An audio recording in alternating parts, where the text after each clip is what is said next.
بدبختی کا زمانہ گزر چکا تھا اور اب خاندان ایوب پر خوش قسمتی کے گہرے سائے پڑنے لگے تھے۔ سلطان عماد الدین زنگی نے نجم الدین کو اپنے مقرب درباریوں میں شامل کر لیا تھا۔ خانہ بدوشی کی زندگی سے نجات پاتے ہی نجم الدین ایوب اپنے بچوں کی تعلیم و تربیت کی طرف متوجہ ہوا۔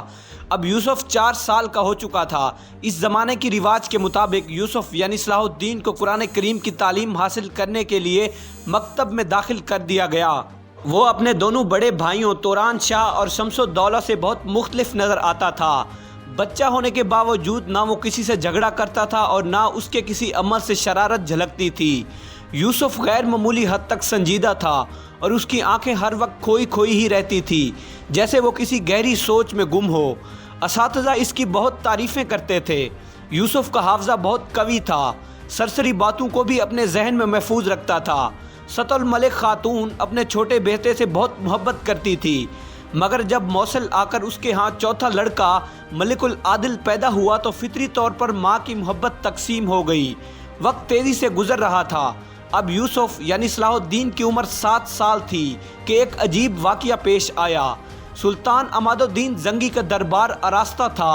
اتفاق سے اس روز یوسف بھی اپنے باپ کے ساتھ دربار میں موجود تھا۔ موصل میں رہنے والا ایک بوڑھا عیسائی راہب مرزبان دربار میں داخل ہوا۔ سلطان عماد الدین زنگی نے گرم جوشی کے ساتھ عیسائی راہب کا استقبال کیا۔ میں سلطان کا نہایت شکر گزار ہوں کہ میری درخواست قبول کی گئی اور حکومت کے کارندوں نے وقت سے پہلے خانقاہ کا تعمیری کام مکمل کر دیا، پادری مرزبان نے با آواز بلند کہا۔ اس کے لہجے سے سلطان عماد الدین زنگی کے لیے انتہائی عقیدت جھلک رہی تھی۔ اسلامی مملکت میں بسنے والے ہر شخص کے جان و مال اور عبادت گاہوں کی حفاظت حکومت کے اولین فرائض میں شامل ہے۔ سلطان عماد الدین نے انکسار کے لہجے میں جواب دیتے ہوئے کہا کہ تم پر کوئی احسان نہیں ہے، مگر میں اس کے جواب میں اتنا ضرور چاہوں گا کہ تم اپنی قوم کو اہل اسلام کی رواداری اور حسن سلوک کے بارے میں ضرور بتاؤ۔ اس واقعے کی مختصر تفصیل یہ ہے کہ عیسائی راہب مرزبان کی خانقاہ بہت شکستہ ہو گئی تھی اور تیز بارش میں اس کی ایک دیوار بھی گر گئی تھی۔ نتیجتاً مرزبان نے سلطان عماد الدین زنگی کی خدمت میں ایک درخواست ارسال کی تھی کہ اس طرف توجہ دی جائے۔ سلطان نے کسی تاخیر کے بغیر اپنے کارندے بھیج کر اس طرح خانقاہ کی مرمت کرا دی کہ اس پر نئی عمارت کا گمان ہوتا تھا۔ جواباً پادری مرزبان سلطان عماد الدین زنگی کے دربار میں شکریہ ادا کرنے کے لیے حاضر ہوا تھا۔ پھر جب مرزبان واپس جانے لگا تو اتفاق سے اس کی نظر 7 سالہ یوسف یعنی صلاح الدین پر پڑی۔ عیسائی راہب چونک کر رک گیا۔ کچھ دیر تک یوسف کے چہرے کو بہت غور سے دیکھتا رہا، پھر آہستہ قدموں کے ساتھ دربار سے نکل کر چلا گیا۔ سلطان عماد الدین زنگی کے ساتھ دوسرے درباریوں نے بھی مرزبان کے اس ناقابل فہم عمل کو دیکھا، مگر سب سے زیادہ حیرت نجم الدین کو ہوئی تھی۔ پھر دوسرے دن نجم الدین ایوب اپنے بیٹے یوسف یعنی صلاح الدین کو لے کر عیسائی راہب مرزبان کی خانقاہ میں پہنچا۔ کل تم سلطان کے دربار میں اس بچے کو اتنی غور سے کیوں دیکھ رہے تھے؟ نجم الدین ایوب نے داخل ہوتے ہی بڑے بے باکانہ لہجے میں سوال کیا۔ عیسائی راہب نے نجم الدین کے سوال کا جواب دینے کی بجائے کم سن یوسف کو اپنے قریب بٹھا لیا اور ایک بار پھر اس کی پیشانی کو غور سے دیکھنے لگا۔ نجم الدین ایوب خاموشی سے مرزبان کے چہرے کا جائزہ لے رہا تھا۔ کچھ دیر بعد عیسائی راہب کے ہونٹوں پر مسکراہٹ ابھری۔ اب مجھے یقین آ گیا کہ اس روز میری آنکھوں نے دھوکہ نہیں کھایا تھا۔ مرزبان نجم الدین ایوب سے مخاطب تھا۔ اگر تم اس بچے کے باپ ہو تو بے شک اس دنیا کے خوش نصیب ترین انسان ہو۔ بڑی عجیب بات تھی۔ نجم الدین ایوب نے بے اختیار ہو کر کہا، ہاں میں اس بچے کا باپ ہوں، مگر تم اس کے چہرے میں کیا تلاش کر رہے ہو؟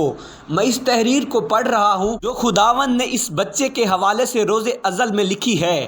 پادری مرزبان کے چہرے سے عالمانہ و وقار جھلک رہا تھا۔ خالق کائنات ایسے بچے صدیوں میں پیدا کرتا ہے۔ نجم الدین ایوب عیسائی راہب کی پیشگوئی سن کر بہت جذباتی نظر آنے لگا تھا۔ وہ کیا تحریر ہے؟ مجھے بتاؤ۔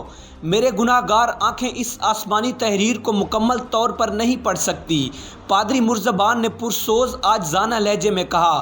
وہ انتہائی نیک اور غیر متعصب راہب تھا، اس لیے کبھی کبھی اس پر قدرت کے راز منکشف ہو جاتے تھے اور آج اس پر ایک اور راز فاش ہو گیا تھا۔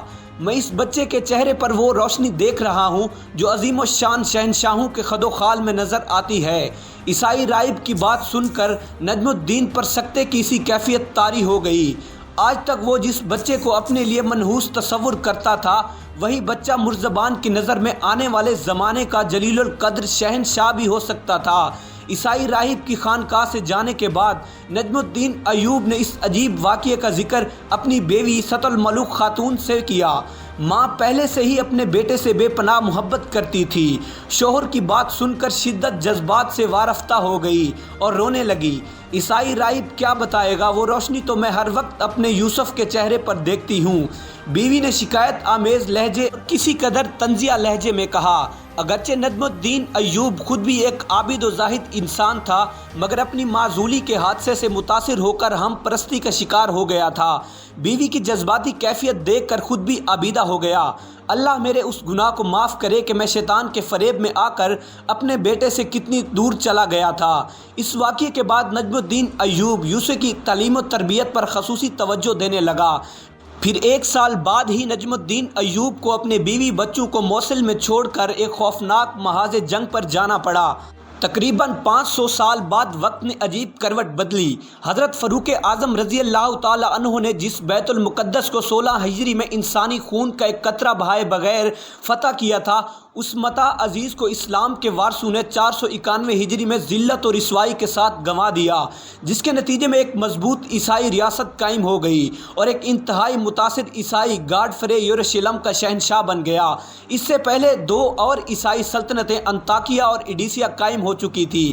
ایڈیسیا پر جوسلن ثانی کی حکومت تھی، جو اپنی مذہبی عصبیت میں شاہ یروشلم گاڈفرے سے کسی طرح بھی کم نہیں تھا۔ یروشلم، انطاکیہ، روم اور قسطنطنیہ کے بعد مذہبی تقدس کے اعتبار سے ایڈیسیا کو عیسائی دنیا میں 5واں درجہ حاصل تھا۔ تاریخی لحاظ سے اس شہر کو الجزیرہ کی آنکھ سمجھا جاتا تھا۔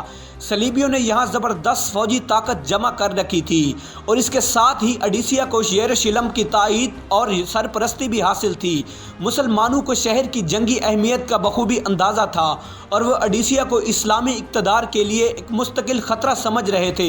نتیجتاً 1110 سے لے کر 1115 تک مسلمانوں نے شہر پر مسلسل حملے کیے، مگر فتح حاصل نہ کر سکے، یہاں تک کہ شدید مایوسی کے عالم میں تھک کر بیٹھ گئے۔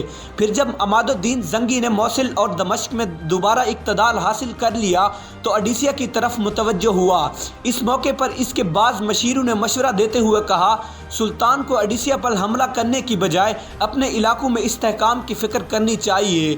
جوسلن ثانی ایک طاقتور حکمران ہے، مزید یہ کہ اسے شاہ یروشلم کی حمایت بھی حاصل ہے۔ وزیروں کے چہرے سے قبل از وقت شکست و ناکامی کے اندیشے ظاہر ہو رہے تھے اور مجھے خدائے وحدہ لا شریک کی تائید حاصل ہے۔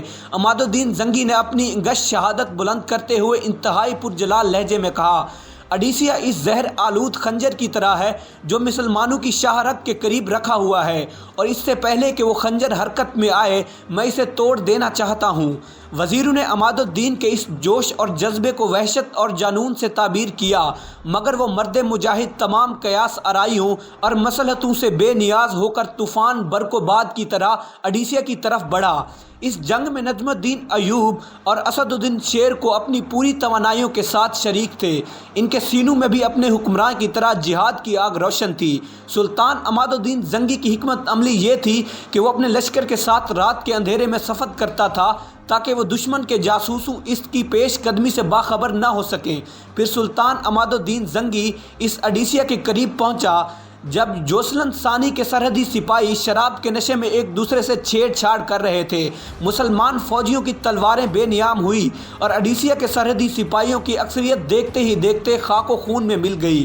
کچھ سپاہی جو مدہوشی کی کیفیت میں نہیں پہنچے تھے، وہ فرار ہو کر عیسائی حکمران جوسلن ثانی کی خدمت میں حاضر ہوئے اور اسے مسلمانوں کے ناگہاں عقابی حملوں کی خبر دی۔ کھلے میدان میں مقابلہ کرنے کا وقت گزر چکا تھا، اس لیے جوسلن ثانی اپنی فوج کے ساتھ قلعہ بند ہو گیا۔ سلطان عماد الدین زنگی نے تیز رفتاری سے آگے بڑھ کر ایڈیسیا کے قلعے کا محاصرہ کر لیا۔ قلعے کے اندر سامان رسد بڑی مقدار میں موجود تھا، اس لیے جوسلن ثانی کو اطمینان قلب حاصل تھا کہ وہ دشمن کو دسترس سے دور رکھے گا، اور اگر مسلمان محاصرہ زیادہ طویل کھینچا تو بالآخر وہ تنگ آ کر قلعے کو مضبوط سنگی دیواروں سے سر ٹکراتے ٹکراتے ایک دن ناکام و نامراد واپس چلے جائیں گے۔ دوستو میری اگر یہ ویڈیو آپ کو اچھی لگی تو ویڈیو کو لائک کریں، شیئر کریں، کمنٹس کریں اور میرے چینل کو لازمی سبسکرائب کر لیں تاکہ آنے والی مزید ویڈیو سے آپ لوگ فائدہ اٹھا سکیں۔